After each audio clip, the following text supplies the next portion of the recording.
ஓம் முருகா போற்றி போற்றி. என் அன்பு குழந்தையை, உன் வாழ்க்கையில் என்றைக்கு என்னை முருகப்பா என்று அழைத்து என்னையே சரணாகதி அடைந்தாயோ அன்று முதலே உன்னை நான் என் பிள்ளையாக ஏற்றுக்கொண்டேன். அதனால் என் பிள்ளை என் வாழ்க்கையில் எப்படி இருள் சூழ விட்டு விடுவேன்? பல கவலைகளை உன் மனதில் வைத்துக்கொண்டு வாடி போயிருக்கிறாய். கவலையே படாதே, நாளை நீ நினைத்தது நிச்சயமாக நடக்கும். என் செல்வமே, முள் குத்தினாலும் கத்தும் நீ டாக்டர் ஊசி ஓடும்போது மட்டும் தாங்கிக் கொள்கிறாய். வலி என்னவோ ஒன்றுதானே, ஏற்றுக்கொள்ள துணிந்து விட்டால் வலிகளும் வேதனைகளும் தூசிதானே. கண்மணியே, வாழ்க்கையில் தடுமாறி விழுந்து விட்டால் ஆறுதல் கூறாவிட்டாலும் பரவாயில்லை, அவமானப்படுத்தக்கூடாது.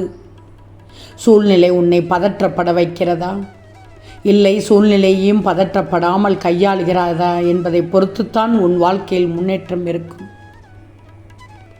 என் தங்கமே, பிறப்பில் இருந்து இறப்பு வரை துன்பமே இல்லாமல் வாழ்ந்தவர்கள் இந்த உலகத்தில் யார் இருக்கிறார்கள் சொல் பார்க்கலாம். ஒரு கட்டம் அப்படி என்றால் மறுகட்டம் இப்படி. ஏற்றம் என்பது இறைவன் தரும் பரிசு, இரக்கம் என்பது கர்ம வினைக்கு தீர்வு. அவ்வளவுதான் தங்கமே.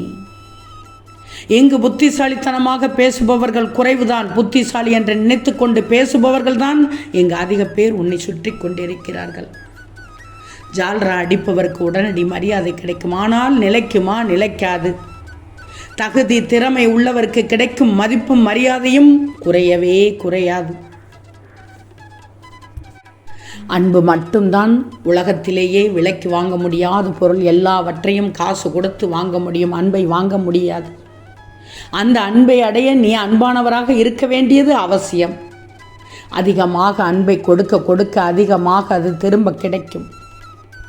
ஏன்னா இது தெரியாமல் தான் உனக்கான உறவை விட்டு விட்டாய். அதனால்தான் அந்த அன்பை இழந்து விட்டாய். உன்னுடைய பாசத்திற்கான உறவு உன்னை விட்டு சென்று விட்டது. இப்போது சொல்கிறேன் கேள். அன்பை அள்ளி அள்ளி கொடு, விட்டு கொடு. உன் வாழ்க்கையில் கொடிகட்டி பரப்பாய். அதிலும் உன் குடும்பம், நண்பர்களின் அன்பை எத்தனைக்கு எத்தனை அதிகமாக அடைகிறாயோ அத்தனை உன் வாழ்க்கை அர்த்தமுள்ளதாக மாறிவிடும். திரும்ப திரும்ப செய்வதுதான் வெற்றிக்கு வழியே தவிர பாதியில் விட்டு விட்டு ஓடுவது வெற்றிக்கு வழியே அல்ல. யார் மீதோ உள்ள கோபத்தை யார் மீதோ காட்டுவதுதான் மனித இயல்பு என்றால் நீ அதற்கு அப்பாற்பட்டவனாக இருக்க வேண்டும். ஆனாலும் அப்படி கோபத்தை காட்டினாலும் உன்னுடன் இருப்பவர்கள் உன் உறவினர்கள் மட்டும்தான், உன்னுடைய நல்ல உறவுகள் மட்டும்தான்.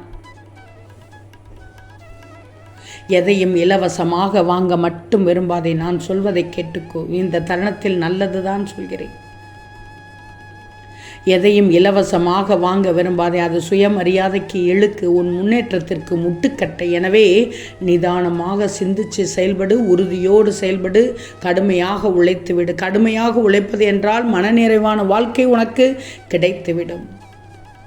சின்ன கல்லை நீ தூக்கி போட்டால் கண்ணாடி சிதறிவிடும். அதேபோல் மனதில் ஒரு சின்ன சலனம் ஏற்பட்டால் எடுத்த செயல் தோல்வியில் தான் முடியும். யோசிச்சுப்பார்.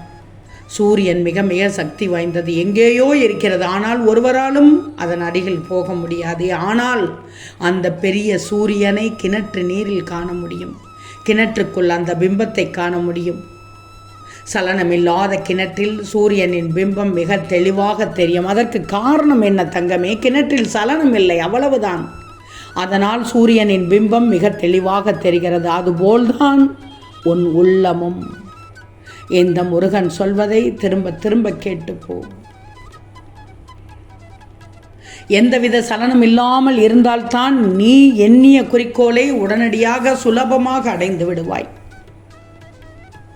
ஓட்டப்பந்தயம் ஒன்றில் இருவர் மட்டும்தான் கலந்து பங்கேற்கிறார்கள். தொடக்கத்தில் இருவரும் சமமாக ஓடுவார்கள். ஒரு கட்டத்தில் ஒருவன் களைப்படைந்து விடுவான். ஆனால் பந்தயத்தில் தோற்பதில் அவன் விரும்புவானா? இல்லையே. அதனால் மற்றவனை திசை திருப்பும் விதமாக எதையாவது ஒன்றை உருட்டி விடுகிறான். ஆசை வார்த்தை காட்டுவது போல் ஆசையான பொருளை காட்டி உருட்டிவிட அதை எடுக்க விரும்பிய மற்றவன் கவனம் தடுமாறுகிறான். ஆனால் அந்த தந்திரம் உள்ளவனோ ஓடி எளிதில் இலக்கை அடைந்து விடுகிறான். என்ன சொல்ல வருகிறீர்கள் முருகா என்று தானே கேட்கிறாய். மனித வாழ்க்கையும் ஓட்டப்பந்தயம் போலத்தான். சலனத்திற்கு இடம் கொடுத்தால், சலனத்திற்கு இடம் கொடுத்து விட்டால் உன் எதிர்கால முன்னேற்றம் தடைபடும். அதனால் நிர்ணயித்த இலக்கை நீ அடையவே முடியாது. உன் உணர்வுகள் மதிக்கப்படாத இடத்தில் நீ இருக்காதே. உள்ளுக்குள் அழுது கொண்டு வெளியில் நீ சிரித்து கொண்டிருக்கிறாய். போலி மனிதர்களை நம்பி நீ வாக்கு கொடுக்காதே. சூழ்நிலைக்கு ஏற்ப மாறுபவர்களை நம்பாதே. உன் முடிவிலிருந்து நீயே மாறிவிடுவாய். மற்றவர்களின் குறைகளை பேசுபவர்களோடு சேராதே. ஒரு நாள் இதற்கு நீயும் இரையாக்கப்படுவாய். ஏமாற்றியவர்களோடு திரும்ப திரும்ப சேராதே. இத்தனை முறை சொல்கிறாய். நீ பல தடவை நோகடிக்கப்பட்டு விட்டாய். திரும்பவும் ஏன் இப்படி சிக்கிக்கொள்கிறாய்?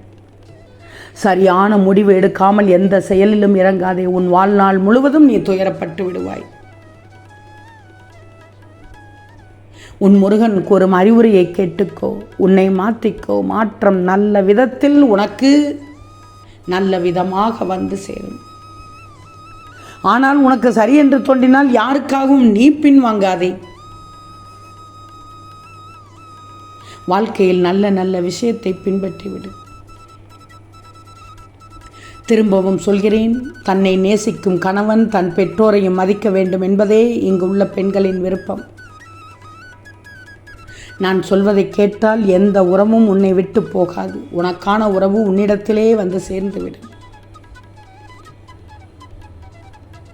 பிறருக்கு உன்னால் முடிந்ததை கொடுக்க பழகு. தர்மம் செய்ய பழகு என்று தான் சொல்கிறேன். தவறு செய்ய பயப்படு.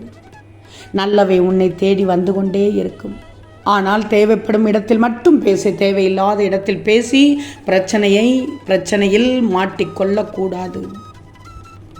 சுயநலம் அதிகமானால் உன்னை ஒரு வட்டத்திற்குள் நிறுத்திவிடும்.